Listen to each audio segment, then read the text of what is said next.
Welcome to Shukla study point. आप सभी का स्वागत है आपके अपने YouTube channel Shukla study point में। मैं शिवम शुक्ला आप सभी दोस्तों का हार्दिक स्वागत करता हूं। आज की वीडियो के माध्यम से हम लोग चर्चा करेंगे communication skill and personality development से बनने वाले बहुत ही महत्वपूर्ण ऑब्जेक्टिव टाइप के प्रश्नों के बारे में, जिनकी संख्या लगभग 100 के आसपास होगी, यानी कि 100 क्वेश्चंस के बारे में चर्चा करने का प्रयास रहेगा। बीए, बीएससी, बीकॉम के छठवें सेमेस्टर में या बीएससी एजी, बीएससी होम साइंस में भी अगर आप 6 सेमेस्टर में होते हैं तो आपको एक को करिकुलर कोर्स के रूप में पढ़ना होता है। को करिकुलर कोर्स का मतलब होता है अनिवार्य प्रश्न पत्र। जैसे आप लोगों ने प्रथम सेमेस्टर में पढ़ा food nutrition and hygiene, second semester में फर्स्ट एड एंड हेल्थ पढ़ा, ठीक है। थर्ड सेमेस्टर में आपने human values and environmental studies के बारे में पढ़ा। आपने फोर्थ सेमेस्टर में फिजिकल एजुकेशन एंड योगा के बारे में पढ़ा। आपने फिफ्थ सेमेस्टर में analytic ability and digital awareness के बारे में पढ़ा। और अब आपको पढ़ना पड़ रहा है communication skill and personality development के बारे में। तो ये सब आपको हर एक सेमेस्टर में पढ़ना पड़ता है, ठीक है। तो बीए, बीएससी, बीकॉम सभी का सिलेबस सेम होता है, सभी में ऑब्जेक्टिव प्रश्न आते हैं। आप किसी भी विश्वविद्यालय से, किसी भी संबंधित किसी भी कॉलेज में पढ़ रहे हैं, यूनिवर्सिटी कैंपस में पढ़ रहे हैं, सभी में एक प्रकार से आपको ये पढ़ना पड़ता है। तो इसके लिए एक प्रकार से आप सभी लोगों के लिए मैंने सोचा कि बिल्कुल वीडियोज़ बनानी चाहिए। आप लोगों के लगातार कमेंट्स आ रहे थे, 2024 और 25 की परीक्षाओं के लिए बहुत ही ज़्यादा महत्वपूर्ण है लेक्चर, तो आप इस वीडियो को अंत तक ज़रूर देखिएगा। आपको कुछ भी याद करने की ज़रूरत नहीं पड़ेगी, बस आप इस वीडियो को 2 से 3 बार देख लीजिएगा, सारा डाउट आपका क्लियर हो जाएगा। और बहुत ही इंपॉर्टेंट ये प्रश्न है, ये बात आप ध्यान रखेंगे। आइए जानने का प्रयास करते हैं कौन कौन से प्रश्न आपकी परीक्षा की दृष्टि से बेहद ही महत्वपूर्ण है। पहला प्रश्न आप देखेंगे, व्यक्तित्व के निर्धारक तत्व के अंतर्गत सम्मिलित हैं।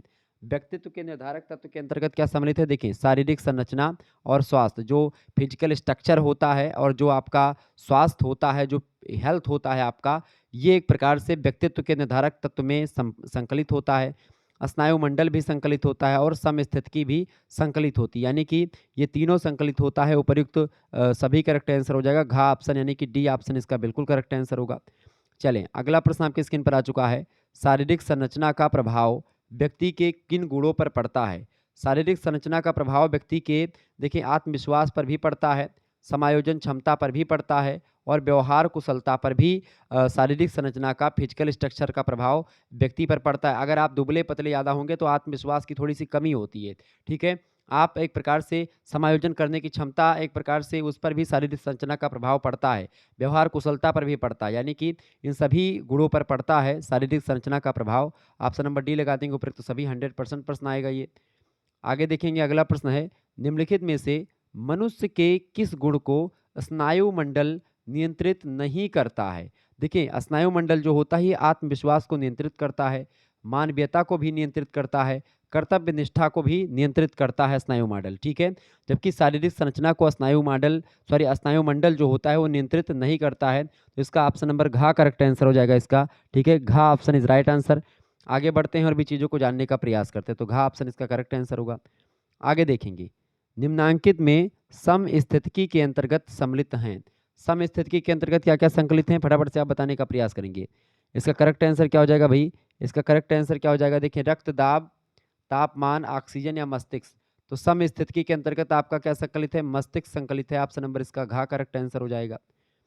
आगे देखिएगा, अगला प्रश्न है, मनुष्य के व्यक्तित्व को नियंत्रित करते हैं। व्यक्तित्व, ठीक है, मनुष्य का जो व्यक्तित्व होता है उसी को पर्सनालिटी बोलते हैं, ठीक है। व्यक्तित्व का मतलब पर्सनालिटी। अब व्यक्तित्व एक प्रकार से कोई व्यक्तित्व या अंग्रेजी में पर्सनालिटी का मतलब आप कहते हैं बड़ा नीक पर्सनालिटी है, जिसकी से बॉडी वॉडी करके अगर जिम बना लो आप, तो आप लोग कहते हैं कि बड़ी अच्छी पर्सनालिटी है। पर्सनालिटी केवल शरीर सुडौल होने से नहीं होता, डोले सोले बनाने से।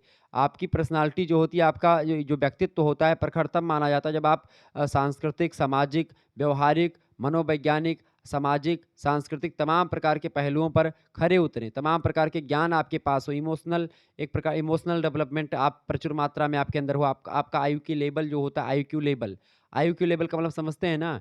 इंटेलिजेंट क्वोशेंट बोलते हैं आईक्यू को, ठीक है। आईक्यू लेवल निकालने का सूत्र क्या होता है? मानसिक आयु बटे वास्तविक आयु गुणे 100 कर देंगे, निकल आएगा, ठीक है, 100, ठीक है। ध्यान रखिएगा इस बात को। मानसिक मान लेते कोई बच्चा है, वो 10 साल के बच्चों जैसा व्यवहार कर रहा है वास्तव में वो 20 साल का, 10 साल जैसे बच्चों की तरह व्यवहार कर रहा है, तो उसका कितना होगा? तो इसका करेंगे 10 से कम 10, 10 दूना 20, 2 पंचे यानी 50 उसका आईक्यू लेवल है, ठीक है। आईक्यू लेवल क्या है? 50 है उसका। उसकी बुद्धि लब्धि कितनी है? 50 है, यानी कि वो मूर्ख टाइप का व्यक्ति है, ठीक है। ध्यान रखिएगा इस बात को। तो मनुष्य के व्यक्तित्व को नियंत्रित करते हैं आनुवांशिकता या वातावरणीय तत्व या फिर दोनों? फटाफट से आप बताने का प्रयास करेंगे। मनुष्य के व्यक्तित्व को नियंत्रित करते हैं।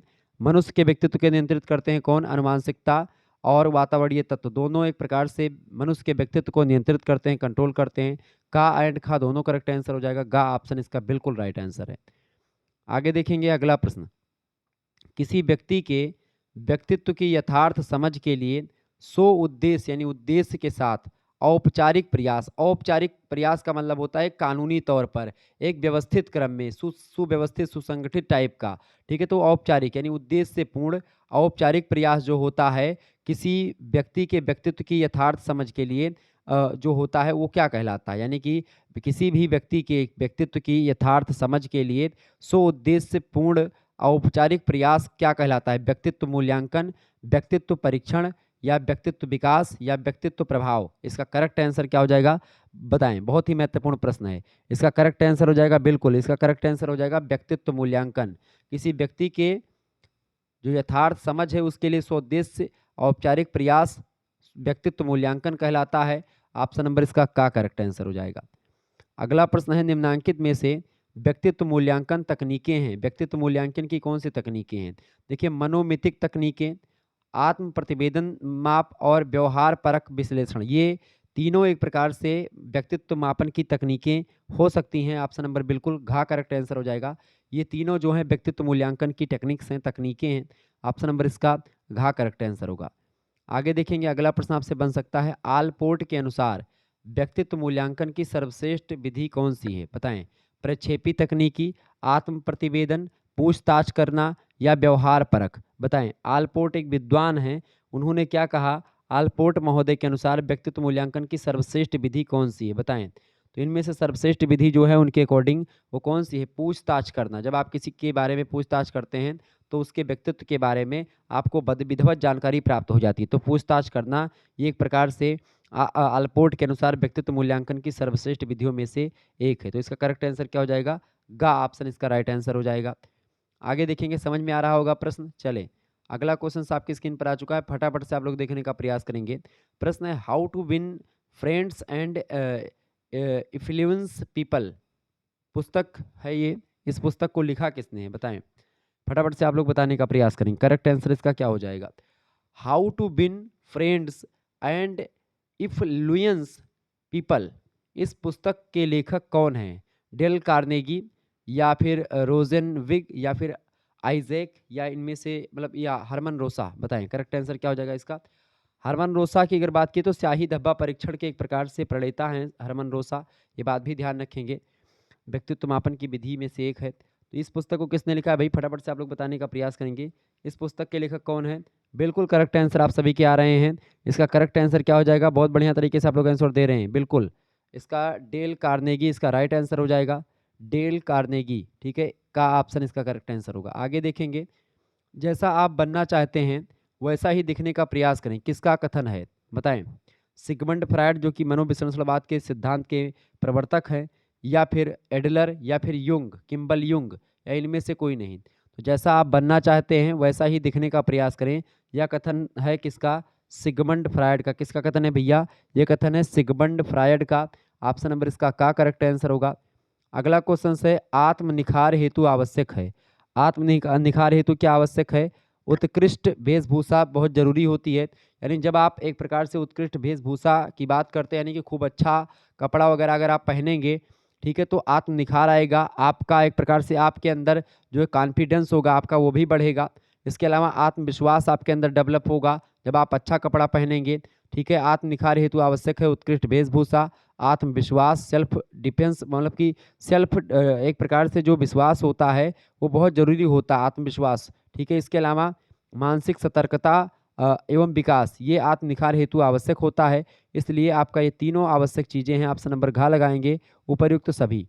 आगे देखेंगे अगला क्वेश्चन है, सर्वोच्च लक्ष्य या सफलता की प्राप्ति हेतु पहली आवश्यकता है। फटाफट से आप बताएंगे पहली आवश्यकता क्या है भाई? फटाफट से आप बताने का प्रयास करेंगे। सर्वोच्च लक्ष्य या सफलता की प्राप्ति हेतु पहली आवश्यकता इनमें से क्या है? सर्वोच्च लक्ष्य या सफलता की प्राप्ति हेतु जो एक प्रकार से सर्वोच्च या पहली अवस्था, मतलब पहली जो आवश्यकता है, देखिए पहली आवश्यकता होती है आत्मविश्वास की। अगर आपके अंदर आत्मविश्वास नहीं है तो कभी भी आप लक्ष्य का एक प्रकार सर्वोच्च स्थान नहीं प्राप्त कर पाएंगे।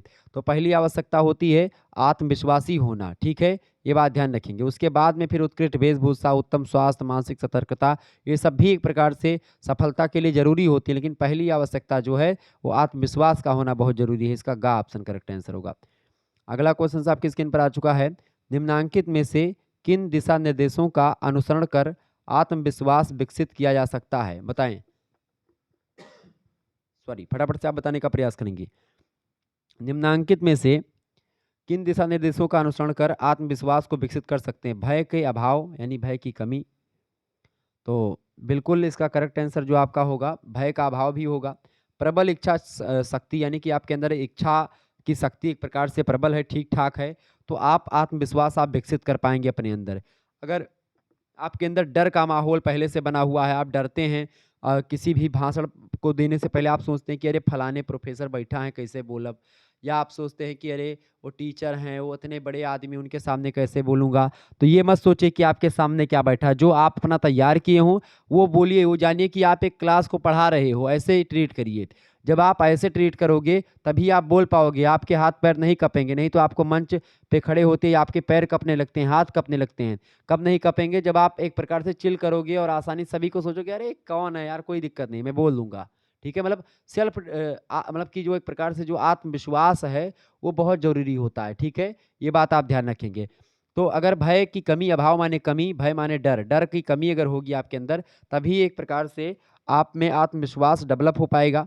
प्रबल इच्छा शक्ति अगर आपकी होगी तब हो पाएगा। सकारात्मक दृष्टिकोण, आपका पॉजिटिव पॉइंट ऑफ व्यू का होना बहुत ज़रूरी होता है इसी आत्मविश्वास को डेवलप करने के लिए व्यक्ति के अंदर। तो ऑप्शन नंबर इसका घ करेक्ट आंसर हो जाएगा।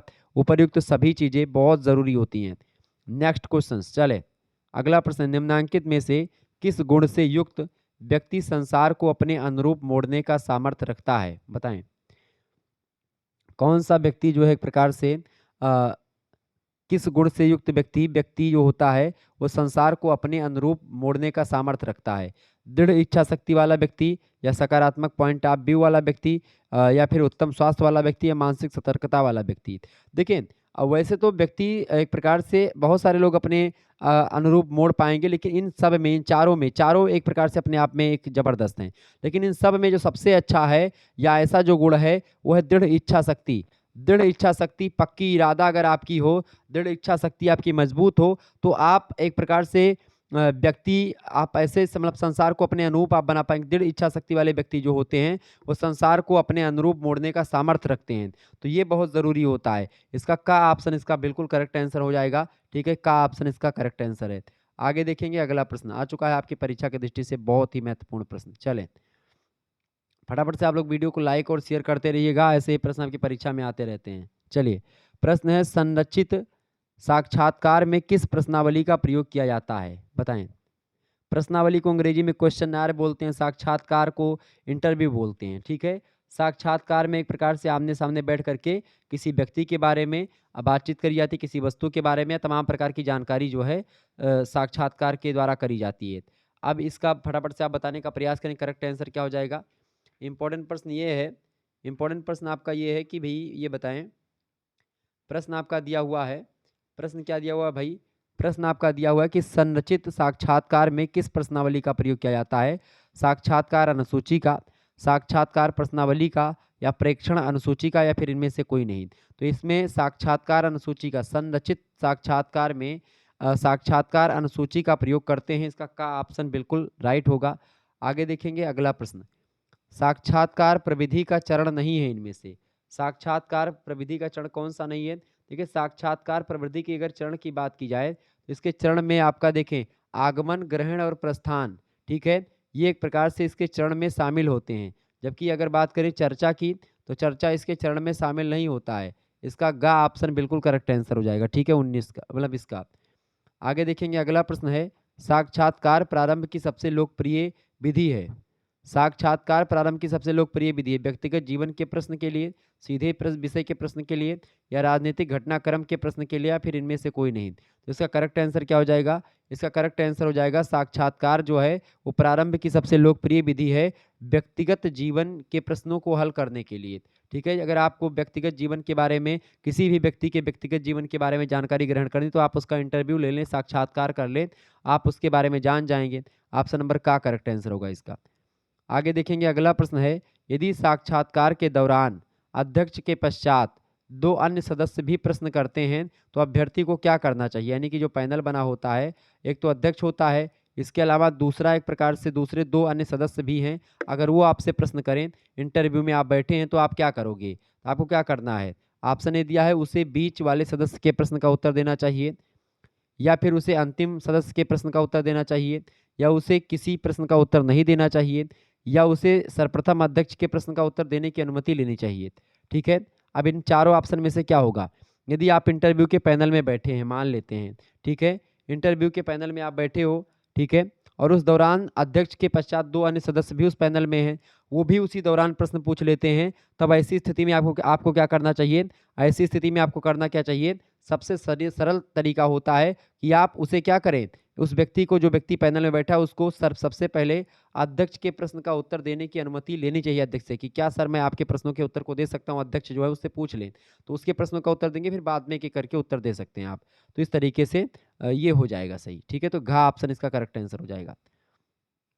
अगला क्वेश्चन आपकी स्क्रीन पर आ चुका है, आप बोलें ताकि मैं आपको परख सकूं। आप बोलें ताकि मैं आपको परख सकूं, यह कथन किसका है? क्योंकि साक्षात्कार में क्या होता है, जब व्यक्ति बोलता है तो कुछ चीज़ें वो बोल रहा होता है, कुछ चीज़ें उसके चेहरे से ही झलक रही होती हैं। तो इसीलिए एक व्यक्ति ने कहा कि आप बोलें ताकि मैं आपको परख सकूं। ये कथन किसका है? बहुत बढ़िया, ये कथन बिल्कुल बेन जॉनसन का एक कथन है। ऑप्शन नंबर इसका खा करेक्ट आंसर हो जाएगा। बहुत महत्वपूर्ण प्रश्न है, परीक्षा में 100% आने वाला। अगला क्वेश्चन आप देखेंगे, साक्षात्कार के दौरान शालीनता का अनुमान लगाया जाता है आवाज़ की स्पष्टता से, बोलने के तरीके से, या शारीरिक भाव भंगिमा से। आप साक्षात्कार के दौरान शालीनता के किसी व्यक्ति का अनुमान लगाते हैं, तो व्यक्ति की शालीनता का अनुमान आप आवाज़ की स्पष्टता, अगर वो आवाज़ में स्पष्ट है, तुरंत बोल रहा है बिना झिझके बिना अटके, तो भाई वो एक प्रकार से शालीन व्यक्ति है। शालीनता का अनुमान आप लगा सकते हैं आवाज़ की स्पष्टता से, बोलने के तौर तरीके से, शारीरिक हाव भाव या शारीरिक भाव भंगिमा से। आप साक्षात्कार के दौरान शालीनता का अनुमान आप लगा सकते हैं, लगाया जा सकता है। उपयुक्त तो सभी इसका करेक्ट आंसर होगा। अगला क्वेश्चन आप देखेंगे, जीवन वृत्त में निम्नांकित में से कौन सी सूचनाएं सम्मिलित हैं? जीवन वृत्त में या लाइफ साइकिल में एक प्रकार से बताएं कौन सी सूचनाएं सम्मिलित होती हैं? शैक्षणिक योग्यता बिल्कुल संकलित होती है, कार्य का अनुभव भी संकलित होता है, और अतिरिक्त गतिविधियां भी संकलित होती हैं। तो जीवन वृत्त में ये तीन की तीनों सूचनाएं जो होती हैं वो सम्मिलित होती हैं। ऑप्शन नंबर इसका घ करेक्ट आंसर होगा। उपरोक्त तो सभी प्रश्न बहुत ही महत्वपूर्ण परीक्षा में आ सकता है। आप किसी विश्वविद्यालय में पढ़ रहे हैं, सभी के लिए महत्वपूर्ण है, एक बार फिर से मैं बता रहा हूँ। ठीक है, तो इस तरीके से आप लोग इन प्रश्नों को पढ़ें। बाकी आपको बता दूं, को करिकुलर से रिलेटेड बहुत सारी वीडियोस आपको मिलने वाली हैं, और को करिकुलर का विधिवत जानकारी या विधिवत क्लास जो कि model papers, question paper solve, ये सब आपको दूसरा चैनल हमारा मैंने बनाया है को करिकुलर मास्टर नाम से। ठीक है, तो आप इस चैनल को सब्सक्राइब कर लेंगे, को करिकुलर मास्टर। ठीक है, तो को करिकुलर मास्टर नाम से चैनल है, उसकी लिंक मैं डिस्क्रिप्शन बॉक्स में दे दूंगा। इसको आप चैनल को सब्सक्राइब कर लीजिएगा और सभी दोस्तों को शेयर कर दीजिएगा इस चैनल को। इस पर आपको communication skill and personality development की और तमाम वीडियो मिलेंगी, तो आप इस चैनल को जरूर सब्सक्राइब कर लीजिएगा, बहुत ही महत्वपूर्ण चैनल है। ठीक है, चले अगला, मतलब मैंने खुद बनाया है, अभी 5-6 दिन पहले बनाया है। ठीक है, तो आप इस चैनल को सब्सक्राइब करेंगे, वहाँ पर विधिवत जानकारी आपको मिलेगी। अगला प्रश्न, साक्षात्कार किस परीक्षा का पूरक होता है? बताएं, साक्षात्कार किस परीक्षा का पूरक होता है भैया? तो साक्षात्कार जो होता है वो किस परीक्षा का पूरक होता है? मौखिक, लिखित, या फिर शारीरिक परीक्षा, या कौशल परीक्षा? फटाफट से आप बताएंगे।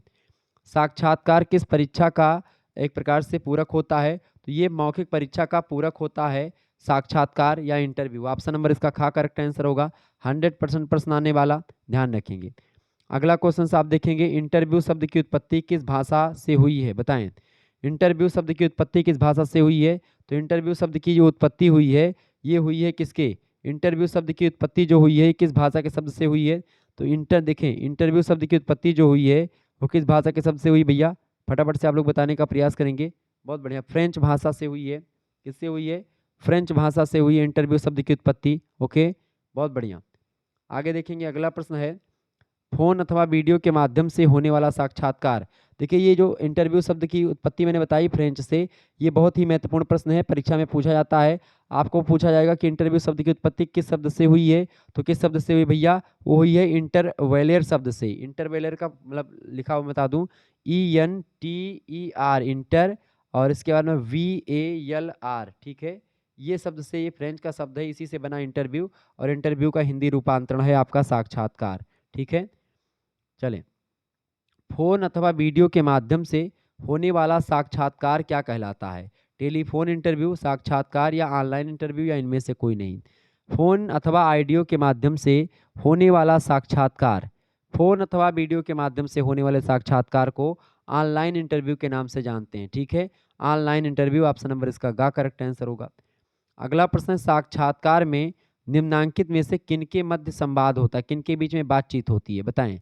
साक्षात्कारकर्ता और साक्षात्कारदाता।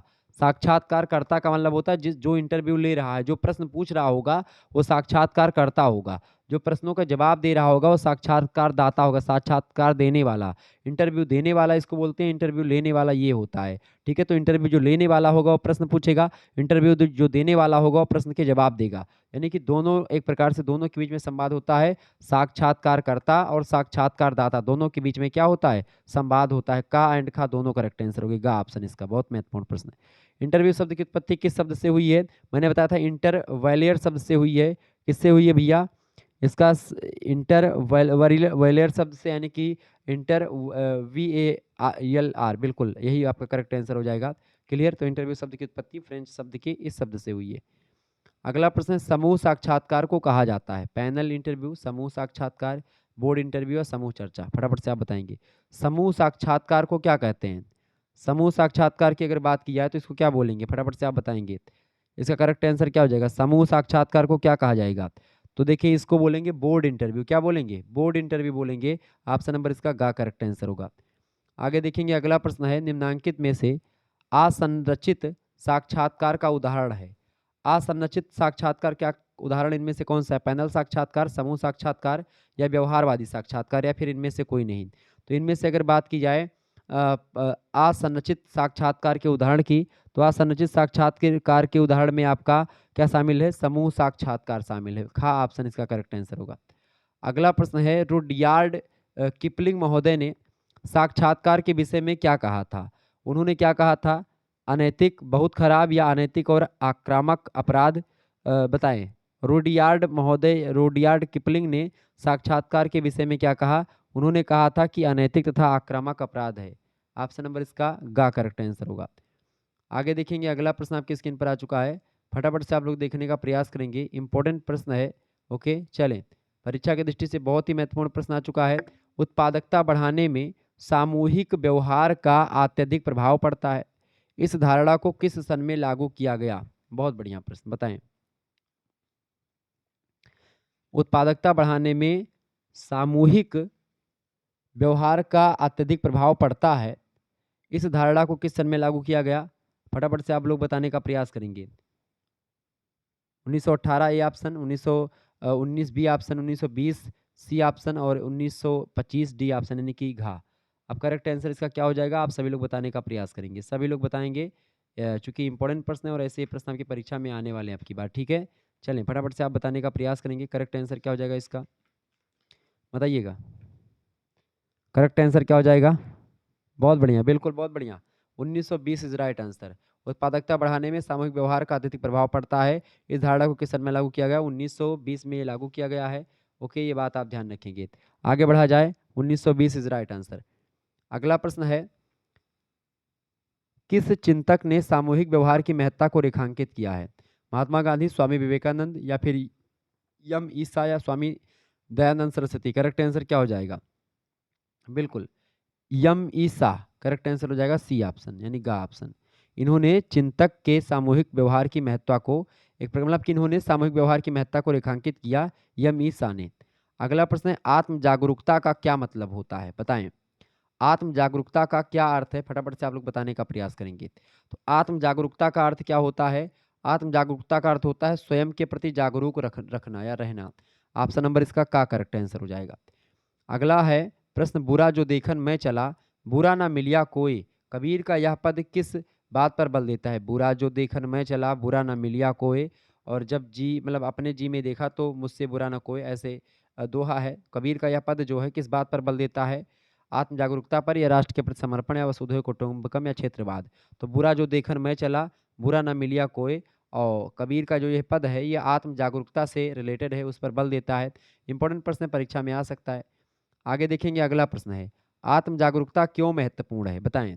आत्म जागरूकता इसलिए महत्वपूर्ण है क्योंकि स्वयं की कमजोरियों को जानने के लिए आत्म जागरूकता बहुत जरूरी है। अपने बारे में जब तक आप नहीं जानेंगे तब तक आप अपनी कमजोरियों को नहीं पकड़ पाएंगे, और अपनी कमजोरियों को नहीं पकड़ेंगे तो आप फिर एक प्रकार से उन कमजोरियों को एक प्रकार से खत्म कैसे कर पाएंगे? सबसे जरूरी होता है आत्म जागरूकता। महत्वपूर्ण इसीलिए चूंकि ये स्वयं की कमजोरियों को जानने के लिए मदद करती है। खा ऑप्शन इसका करेक्ट आंसर होगा। अगला प्रश्न है, स्वयं के प्रति जागरूकता की भावना कितने वर्ष की आयु में उभरने लगती है? बताएं।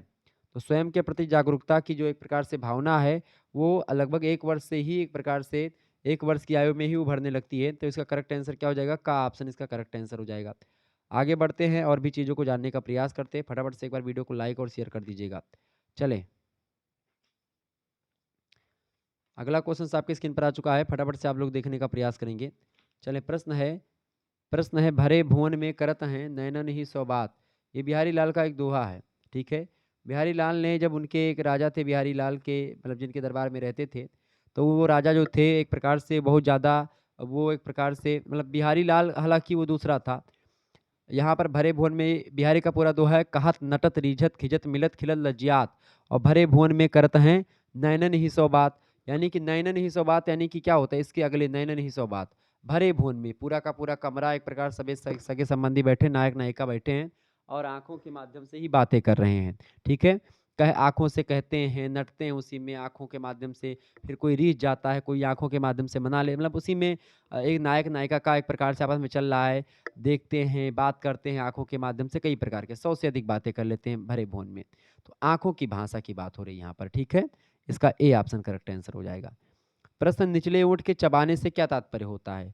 निचले ऊँट के चबाने का तात्पर्य होता है कि व्यक्ति जो है किसी चिंता में है, किसी भय में, या असुरक्षा की भावना एक प्रकार से महसूस कर रहा है। उस स्थिति में व्यक्ति जो होते हैं निचला ऊँट अपना जो है एक प्रकार से चबाने लगते हैं, मतलब दांतों से। ठीक है, तो इसका घा ऑप्शन करेक्ट आंसर हो जाएगा।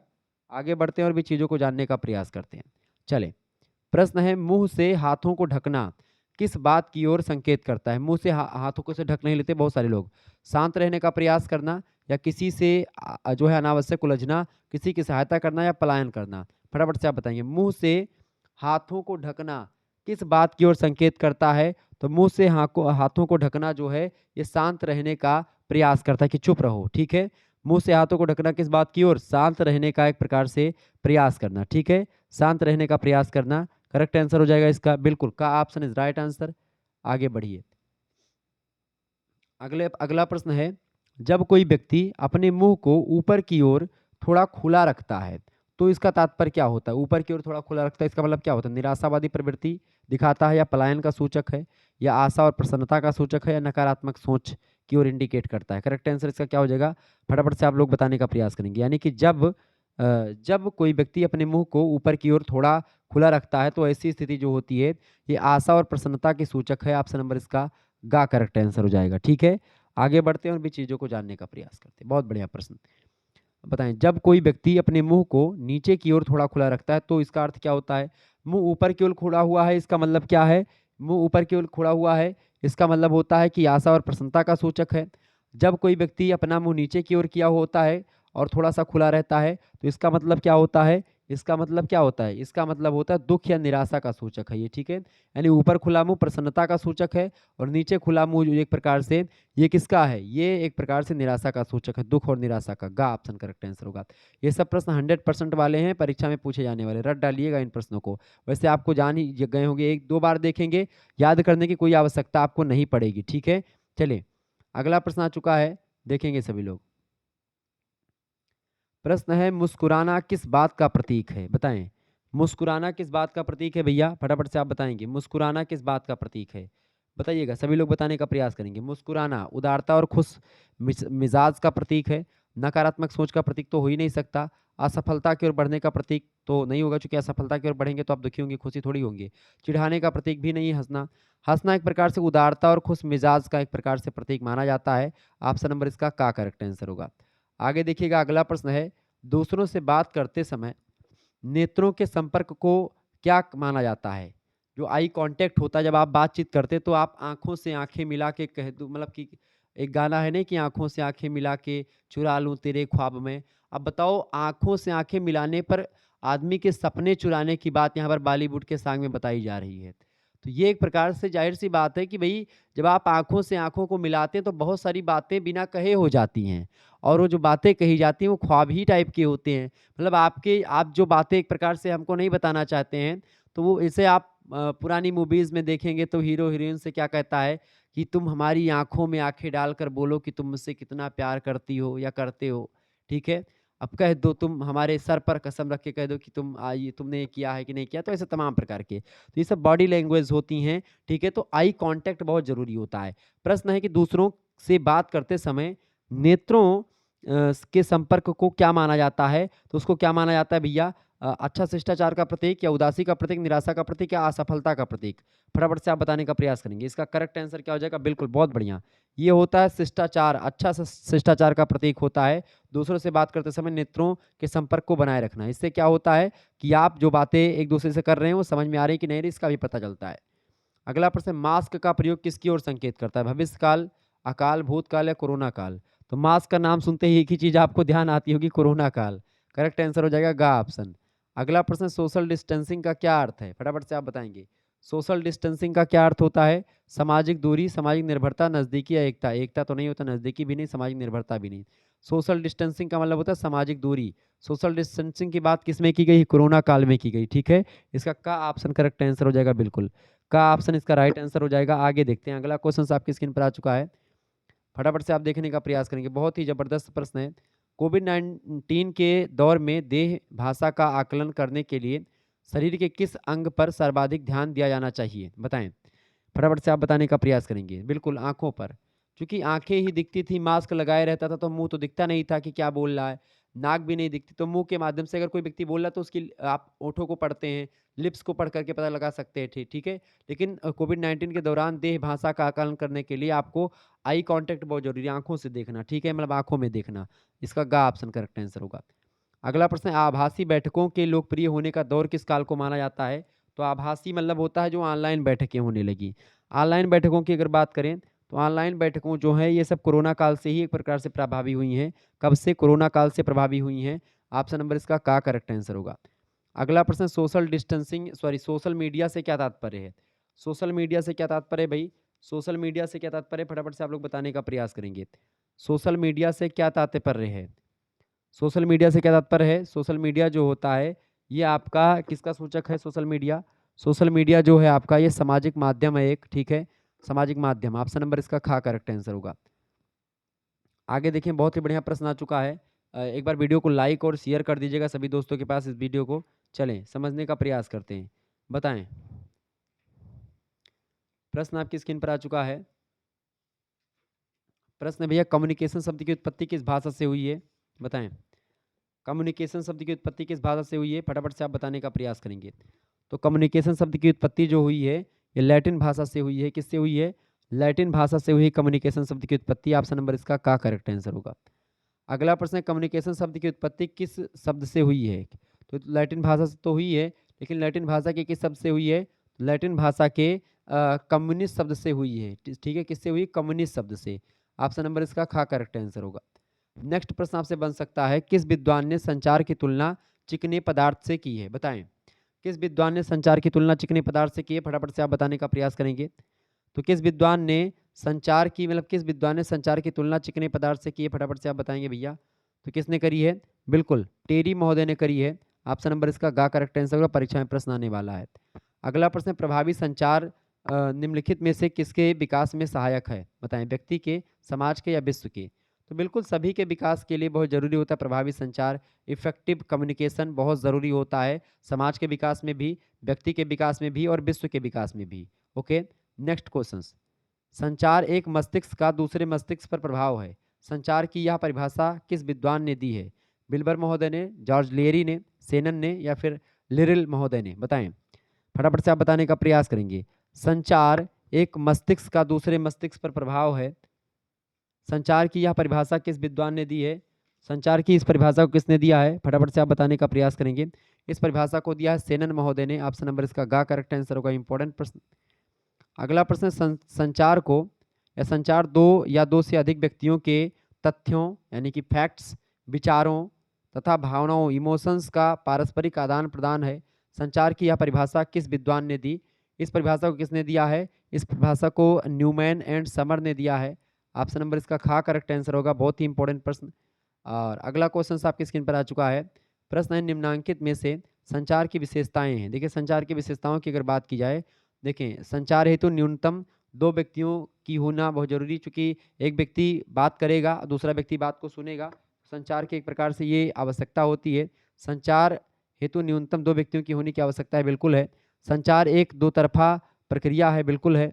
संचार एक निरंतर चलने वाली प्रक्रिया है, बिल्कुल। तो इस तरीके से संचार की कई विशेषताएं होती हैं। तो इसका करेक्ट आंसर हो जाएगा उपरोक्त सभी। आगे देखेंगे, अगला प्रश्न आ चुका है। एक बार वीडियो को लाइक और शेयर करते रहिएगा। ओके, चलिए। प्रश्न है, औपचारिक संचार का अंग नहीं है। बताएं, औपचारिक संचार का अंग क्या नहीं है भाई? औपचारिक संचार के अंग की अगर बात की जाए, औपचारिक संचार का अंग क्या नहीं है? देखिए, इनमें से औपचारिक संचार का क्या अंग नहीं है पूछा गया। अंग कौन सा नहीं है?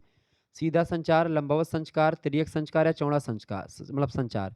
तो औपचारिक संचार का अंग जो नहीं है वो कौन सा है? वो है चौड़ा संस्कार। ठीक है, यानी चौड़ा संस्कार जो है ये औपचारिक संचार का अंग नहीं है। बाकी सीधा, लंबवत और तिर्यक संचार ये संचार के अंग में शामिल हैं। ये बात आप ध्यान रखिएगा। ठीक है, आगे बढ़िए। अगला प्रश्न आ चुका है, निम्नांकित में से सेवन सी के अंतर्गत सम्मिलित नहीं है। सेवन सी का एक सिद्धांत होता है। सेवन सी के अंतर्गत क्या संकलित नहीं है? देखिए, सेवन सी में संपूर्णता, शुद्धता, विनम्रता ये सब आती, विस्तार नहीं आता। खा ऑप्शन करेक्ट आंसर हो जाएगा इसका। ठीक है, आगे बढ़िएगा। अगला प्रश्न, निम्न में से सात सी के अंतर्गत सम्मिलित है। सात सी के अंतर्गत क्या सम्मिलित है भाई? देखिए, संक्षिप्तता, विचारण और स्थूलता ये तीनों संकलित हैं। इसका घा ऑप्शन करेक्ट आंसर हो जाएगा उपरोक्त तो सभी। ठीक है, यानी कि यहाँ पर देखेंगे संपूर्णता, शुद्धता, विनम्रता, संक्षिप्तता, स्थूलता और विचारण, ये मतलब कि विचरण, ये एक प्रकार से क्या हो गया? ये आपका एक प्रकार से सेवन सी में सिक्स सी तो यही हो गए आपके। ठीक है, तो इसका घाक होगा। अगला प्रश्न, निम्नलिखित में से निम्नांकित में से कौन संचार का अनिवार्य तत्व तो नहीं है? इनमें से प्रेषक, भौगोलिक दूरी, प्राप्तकर्ता या संदेश? फटाफट से आप बताने का प्रयास करेंगे। इसका करेक्ट आंसर क्या हो जाएगा, बताइएगा फटाफट से। प्रश्न क्या है, निम्नांकित में से संचार का अनिवार्य तत्व तो नहीं है। संचार का अनिवार्य तत्व क्या नहीं है भैया? भौगोलिक दूरी जो है ये संचार का अनिवार्य तत्व नहीं है। इसका खा ऑप्शन करेक्ट आंसर हो जाएगा। ओके, कौन सा करेक्ट आंसर हो जाएगा? खा ऑप्शन, भौगोलिक दूरी ये संचार का अनिवार्य तत्व नहीं है। प्रेषक, प्राप्तकर्ता और संदेश ये बहुत जरूरी। प्रेषक माने संदेश को भेजने वाला, प्राप्तकर्ता मतलब संदेश को प्राप्त करने वाला, संदेश का मतलब क्या संदेश भेजा है आपने, क्या जानकारी भेजी है वो होता है। तो ये तीनों अनिवार्य तत्व माने जाते हैं संचार के, जबकि भौगोलिक दूरी का कोई तत्व, मतलब भौगोलिक दूरी कोई तत्व नहीं होता है। निम्नांकित में से सभी क्रम से लगाइए। अब इनमें आपको दिया गया संदेश, प्रेषक, इनकोडिंग, माध्यम और प्राप्तकर्ता, ये एक प्रकार से क्या है? ये एक प्रकार से सही, मतलब ये संदेश से रिलेटेड जानकारी है। इसको एक क्रम से सजाना है। अब इसको आप बताएं कैसे सजाएंगे आप क्रम से? इसका करेक्ट आंसर क्या हो जाएगा? ऑप्शन में दिया हुआ है ऑप्शन, कौन सा पहले रहेगा कौन सा बाद में रहेगा, यही आपसे पूछा गया है। इसमें देखें, सबसे पहली बात, सबसे पहला क्या होता है? प्रेषक, यानी 2 नंबर पर पहले 2 नंबर रखेंगे। ठीक है, उसके बाद में फिर क्या होता है? फिर संदेश होता है। ठीक है, पहला नंबर आ जाएगा। फिर उसके बाद में आपका क्या होता है? इनकोडिंग होता है। ठीक है, फिर उसके बाद में आपका माध्यम होता है।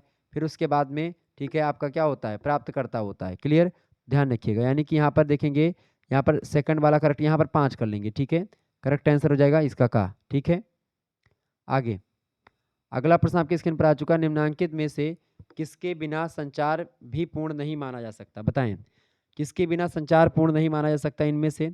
बताएं। तो आप देखेंगे प्रतिपुष्टि के बिना। प्रतिपुष्टि का मतलब होता है फीडबैक। देखिए, अगर फीडबैक नहीं मिलता है तो संचार को आप पूर्ण नहीं मान सकते। संचार, जैसे मैंने कोई बात आपसे कही और आपके समझ में ना आए, आप उसकी प्रतिपुष्टि फीडबैक ना दें, हुकारी ना भरें, जिसको गांव में कहते हैं हुकारी भरना। तो हुकारी अगर भर देंगे यानी हाँ हूँ कुछ बोलेंगे तो समझ में आ जाएगा, तो फिर वो प्रतिपुष्टि बहुत जरूरी होता है। संदेश की डिकोडिंग किसके द्वारा की जाती है? संदेश की डिकोडिंग जो होती है वो प्राप्तकर्ता के द्वारा करी जाती है। किसके द्वारा करी जाती है? प्राप्तकर्ता के द्वारा संदेश की डिकोडिंग करी जाती है। ये बात आप ध्यान रखें। डिकोडिंग किसके द्वारा करी जाती है? प्राप्तकर्ता के द्वारा करी जाती है। ठीक है, तो करेक्ट आंसर क्या हो जाएगा इसका? गा ऑप्शन। नेक्स्ट क्वेश्चन है, संचार में प्रतिपुष्टि कौन प्रदान करता है?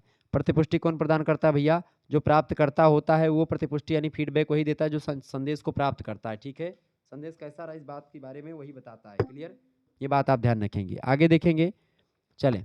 प्रश्न है, औपचारिक संचार के विषय में सत्य बात क्या है? औपचारिक संदेश के बारे में कौन सी बातें सत्य हैं? देखिए, औपचारिक संचार जो होता है ये संस्था के निर्धारित मानकों पर निर्भर रहता है, बिल्कुल रहता है। संदेश का प्रारूप पूर्व निर्धारित होता है इसमें औपचारिक संचार में। औपचारिक संचार लंबवत, क्षैतिज और तिर्यक हो सकता है, बिल्कुल। ये तीनों बातें बिल्कुल करेक्ट आंसर है, मतलब इसका डी। ये तीनों बातें बिल्कुल करेक्ट हैं औपचारिक संचार की दृष्टि से। ठीक है, औपचारिक संचार के विषय में ये तीनों कथन बिल्कुल सत्य हैं। ऑप्शन नंबर डी लगाएंगे। इंपॉर्टेंट प्रश्न है परीक्षा की दृष्टि से, ध्यान रखिएगा। आगे बढ़िए, प्रश्न आ चुका है, निम्नांकित में से प्रश्न क्या दिया हुआ है? प्रश्न है, निम्नांकित में से लघु वार्ता के द्वारा दूर किया जा सकता है। लघु वार्ता के द्वारा किसको दूर किया जा सकता है? असहजता को, नाराजगी को, आत्मविश्वास को, सकारात्मकता को। तो निम्नांकित में से लघु वार्ता के द्वारा आप किसको दूर कर सकते हैं? लघु वार्ता के द्वारा किसको दूर कर सकते हैं भैया? जो असहजता है उसको आप दूर कर सकते हैं। ठीक है, ऑप्शन नंबर इसका का करेक्ट आंसर होगा। आगे देखेंगे, अगला प्रश्न आ चुका है आपकी स्क्रीन पर। प्रश्न है, निम्नांकित में से लघु वार्ता का सकारात्मक पक्ष है। लघु वार्ता का सकारात्मक पक्ष क्या है इनमें से? सकारात्मक, मोटिवेशनल जो एक प्रकार से पक्ष होता है वो कौन सा इनमें से? देखें, सामाजिक संबंधों की स्थापना, बिल्कुल ये एक पॉजिटिव पक्ष होता है। व्यक्तित्व निर्माण में सहायता, ये भी होता है। श्रवण क्षमता में वृद्धि, ये तीनों एक प्रकार से, श्रवण मतलब कि समझने की क्षमता, सुनने की क्षमता में वृद्धि, ये लघु वार्ता का सकारात्मक पक्ष माना जाता है। घा ऑप्शन करेक्ट आंसर होगा, उपरोक्त सभी। आगे देखेंगे, अगला क्वेश्चन आपकी स्क्रीन पर आ चुका है। लघु वार्ता के दौरान ध्यान रखने योग्य बातें कौन कौन सी होती हैं, बताएं। तो लघु वार्ता के दौरान जो है, लघु वार्ता के दौरान की अगर बात की जाए, लघु वार्ता के दौरान जो बातें एक प्रकार से आपको ध्यान रखने योग्य होती हैं उनमें आपका एक प्रकार से देखें, लघु वार्ता के दौरान ध्यान रखने योग्य बातों में क्या क्या चीज़ें शामिल है? ध्यान रखने योग्य बात, देखिए इनमें जो है उत्प्लावन, उता उतावलापन प्रदर्शित नहीं करना चाहिए। सबसे ज़रूरी बात यही है कि जब भी आप लघु वार्ता करें, छोटी बात करें या फिर एक प्रकार से मतलब छोटी बातचीत हो, उसमें आप ज़्यादा उतावले ना हो। तो ये आपको विशेष ध्यान रखने योग्य बात है। घा ऑप्शन करेक्ट आंसर होगा। श्रवण कौशल के अंतर्गत सम्मिलित है। श्रवण कौशल के अंतर्गत क्या संकलित है, बताएं। श्रवण कौशल में सुनना सबसे ज़रूरी होता है, फिर जो सुना है आपने उसको समझना उससे इम्पोर्टेंट होता है, और जो आपने समझा है उसका मूल्यांकन करना बहुत ज़रूरी होता है। यानी कि तीनों बहुत ज़रूरी हैं। ऑप्शन नंबर इसका घा करेक्ट आंसर हो जाएगा। ठीक है, घा ऑप्शन इसका यानी कि डी ऑप्शन राइट आंसर होगा। अगला क्वेश्चन आपकी स्क्रीन पर आ चुका है। श्रवण प्रक्रिया का चरण नहीं है। श्रवण प्रक्रिया का इनमें से कौन सा चरण नहीं है? फटाफट से आप लोग बताने का प्रयास करेंगे। देखिए, प्राप्ति, स्मरण और प्रतिपुष्टि, ये एक प्रकार से श्रवण प्रक्रिया के चरण है, जबकि प्रेषक जो है ये श्रवण प्रक्रिया का चरण नहीं होता। खा ऑप्शन करेक्ट आंसर होगा। इंपॉर्टेंट प्रश्न परीक्षा में आ सकता है। आगे देखेंगे, अगला प्रश्न है, निम्नांकित में से सर्वाधिक उपयुक्त श्रवण का प्रकार कौन सा है, बताएं। सर्वाधिक उपयुक्त श्रवण का प्रकार इनमें से कौन सा है, बताएं फटाफट से। सक्रिय श्रवण जो होता है ये सबसे उपयुक्त श्रवण माना जाता है इन चारों श्रवण में से। ठीक है, आगे देखेंगे, का ऑप्शन करेक्ट आंसर हो जाएगा इसका। अगला क्वेश्चन है, निम्नांकित में से किस श्रवण शैली में श्रोता संचारकर्ता के प्रति अपमान प्रदर्शित करता है, बताएं। निम्नांकित में से किस श्रवण शैली में श्रोता संचारकर्ता के प्रति अपमान प्रदर्शित करता है? सक्रिय श्रवण, चयनात्मक श्रवण, सशक्त श्रवण या उपेक्षा परक श्रवण?